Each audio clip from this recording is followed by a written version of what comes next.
Assalamualaikum anda semua, apa kabarnya? Semoga selalu berada dalam kesehatan ya. Baik, di pagi ini kita akan kembali melanjutkan pembelajaran fikih secara daring. Dan seperti biasa, sebelum kita masuk kepada materi, kita awali dulu pembelajaran kita di pagi ini dengan sama-sama membaca doa. Doanya diikuti sama-sama ya. Bismillahirrahmanirrahim. Raditu billahi rabba wa bil islami dina wa bi Muhammadin nabiyya wa rasula. Rabbi zidni ilma warzuqni fahma bi rahmatika ya arhamar rahimin. Amin. Baik, di kesempatan ini kita akan lanjutkan materi kita. Materi kita pada hari ini tentang hikmah sholat duha. Setelah sebelumnya kita mempelajari tentang waktu sholat duha, tata cara sholat duha, dan doa sholat duha.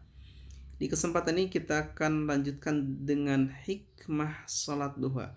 Apa aja sih hikmah sholat duha itu? Gitu kan. Jadi sholat duha yang kita kerjakan itu ada hikmah-hikmah yang akan kita peroleh atau manfaat yang kita peroleh setelah kita atau ketika kita terbiasa melaksanakan sholat duha. Nah, Rasulullah SAW tidak pernah meninggalkan sholat duha, baik di kala sedih maupun senang.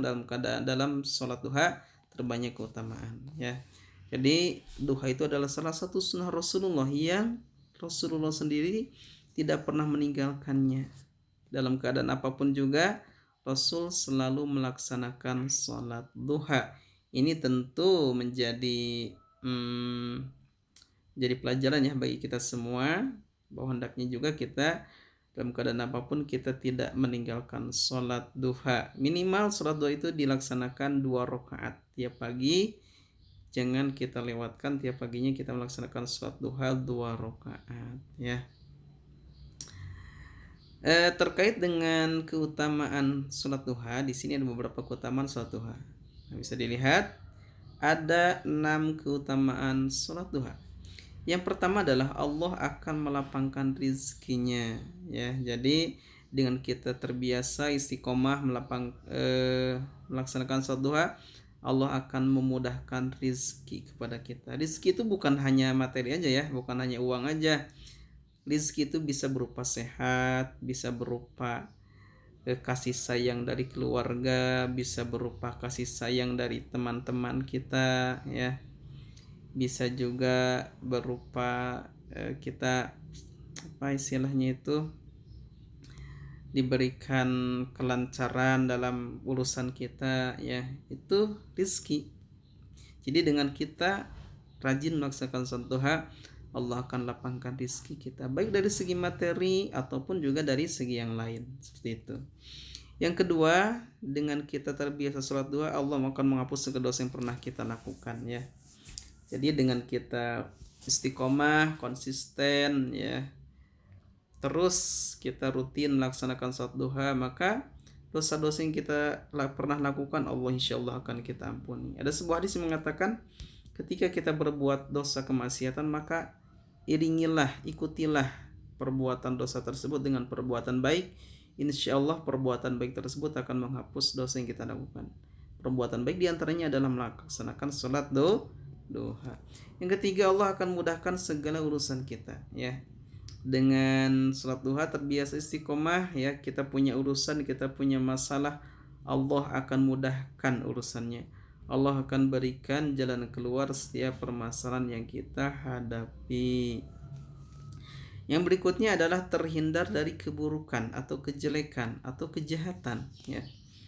Banyak sekali kejahatan, keburukan, hal-hal yang tidak ingin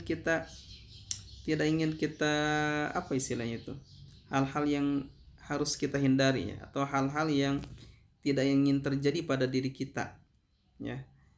Nah, itu dengan kita terbiasa dengan sholat duha, maka insyaallah Allah akan jaga diri kita dari berbagai keburukan, entah itu dari misalkan penyakit, entah itu dari misalkan perbuatan dolim dari orang lain, entah itu misalkan dari datangnya musibah, bencana dan sebagainya gitu kan. Allah insyaallah akan jaga diri kita dengan kita sering melaksanakan sholat duha.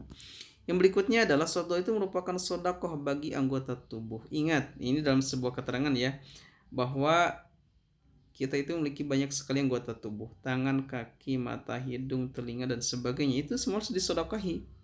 Itu semuanya harus apa? Disedekahi, ya. Dengan kita melaksanakan sholat duha, maka kita sudah mensedekahi seluruh anggota tubuh kita, seperti itu, ya.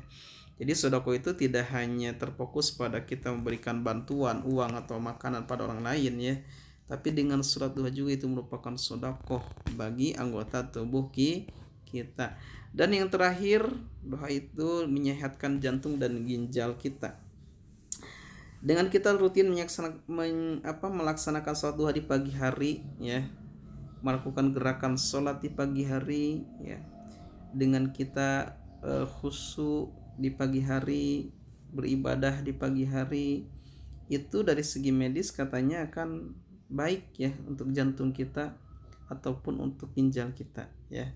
Dan kita banyak melakukan gerakan di pagi hari, gitu kan. Terlebih gerakannya adalah gerakan yang ibadah, ya, kepada Allah, maka akan berikan kesehatan jantung dan ginjal. Kita harus ingat yang memberikan kesehatan itu hakikatnya adalah Allah, ya. Hakikatnya adalah Allah. Dengan kita sholat duha rutin di pagi hari, Allah akan menyehatkan jantung dan ginjal kita, ya. Atau misalkan menyehatkan seluruh tubuh kita. Nah, ini terkait dengan hikmah-hikmah sholat duha, ya.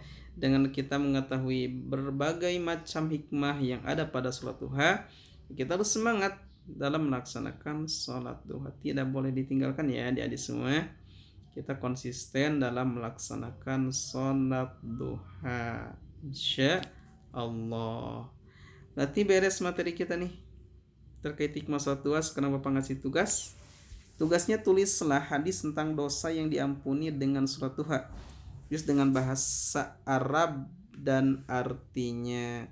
Untuk hadis tentang dosa yang diampuni dengan sholat duha itu ada di buku, ya. Silakan dibuka buku Bina Fikihnya tentang keutamaan sholat duha. Di sana ada, ya, ada hadis yang menjelaskan tentang sholat duha itu akan menghapus dosa, ya. Itu bisa dibuka di buku tulis, di buku fikih. Silakan nanti tugasnya di kertas saja. Tugasnya ditulis pada kertas 1 atau 2 lembar, dikumpulkan ke wali kelas paling lambat besok. Jangan ada yang tidak ngerjain ya untuk tugasnya. Mungkin itu aja dulu yang dapat kita pelajari di kesempatan ini. Mudah-mudahan ada manfaatnya. Terima kasih atas waktu yang telah disempatkannya untuk menyimak video pembelajaran ini. Terima kasih juga kepada Ayah Bunda yang selalu setia mendampingi ananda-anandanya. Semoga menjadi ladang amal kebaikan bagi kita semua. Amin ya Allah ya Rabbal Alamin. Dan seperti biasa sebelum kita akhiri, kita terlebih dahulu dengan baca doa. Subhanakallahumma bihamdika asyhadu an la ilaha illa anta astaghfiruka wa atubu ilaik. Assalamualaikum warahmatullahi wabarakatuh.